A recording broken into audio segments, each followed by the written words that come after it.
Good morning, everyone. In my rather brief presentation, I will stop on the why and what aspects of a regulatory sandbox so that we are all on the same page and understand what we are talking about, and I will leave the how part for a later panel discussion.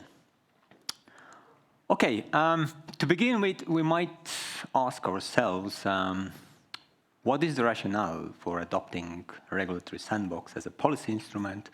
Or in other words, what could possibly necessitate sandboxing? And here to answer that question, we might point out two pretty well-known challenges or issues in relation to technological innovation on the one hand and regulation on the other hand. Or let's say the tensions between these two that would eventually warrant us to adopt a regulatory sandbox. Now, the first problem is the so-called pacing problem, which means the regulation's inability to remain relevant in the face of fast-changing technologies. And the second problem is that innovation, including in the context of smart cities, is deemed to be hampered by regulatory framework conditions that then limit the application of new approaches, novel solutions in doing things. So a regulatory sandbox then is supposed to address both these challenges, at least to some extent. Now, what it is then?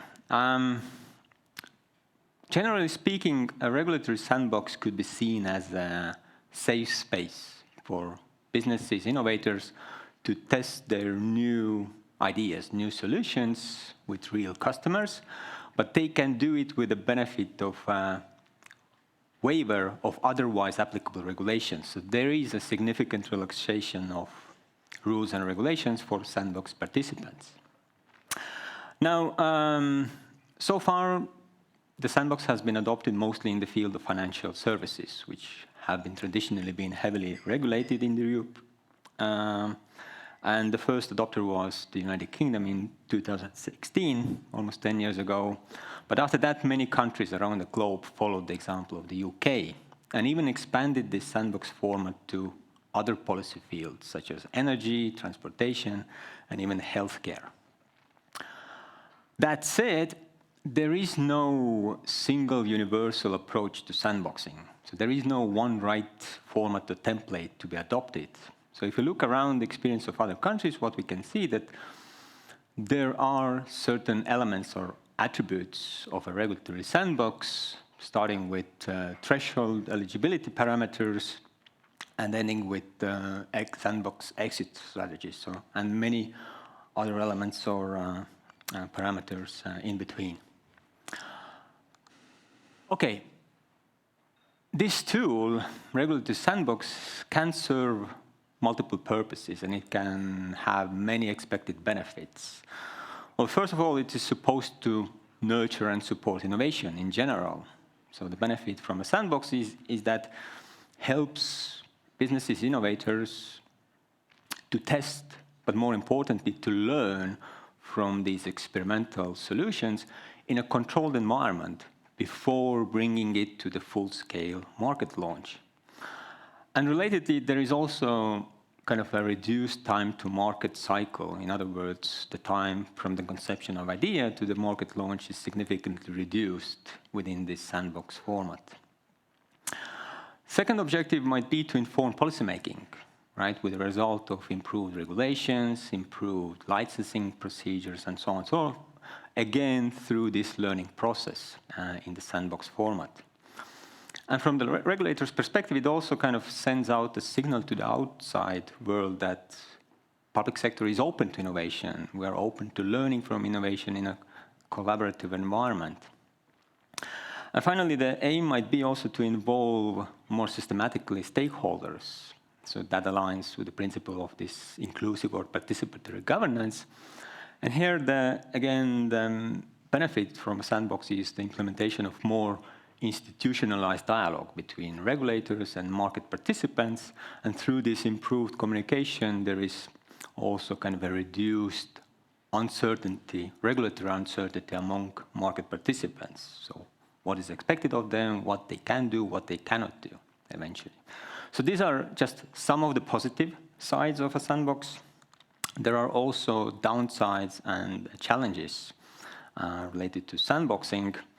First of all, it requires a significant number of regulators to be involved on an individual basis with businesses for an extended period of time, be it 3 months, 6 months, 12 months, or even beyond. And that might turn out to be a rather costly solution if we think from the public funding perspective. Second, success of a regulatory sandbox heavily relies on the, let's say, new skills, knowledge, but also integrity of regulators.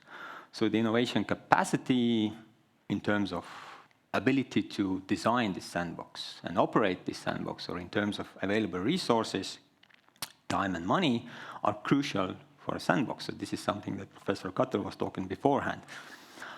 And in the context of a small state, this might be a challenge again.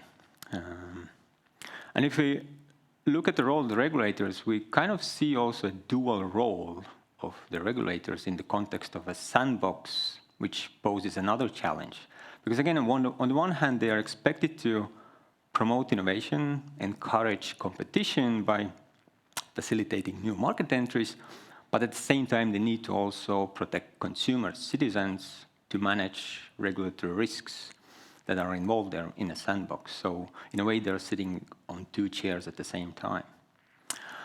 Thirdly, our third challenge is the potential of reputational damage, both for a regulator, but also for sandbox participants in the event of post-sandbox failure of the tested product or service or business model. And finally, this participation in a sandbox might develop into a privilege, as it provides some companies, innovators, the possibility to test their products while denying it to others. Not everyone can be accepted to the sandbox. And that might give competitive advantage to the sandbox participants, and we can say that this kind of undermines the principle of level playing field.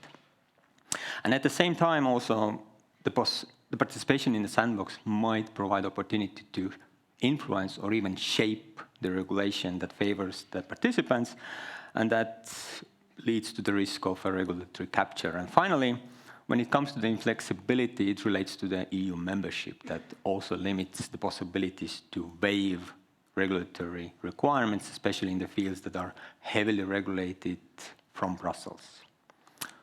Okay. I think that's it from my side about a brief overview. Very good. That was pretty well on time. Congratulations. Thank you. Thank you.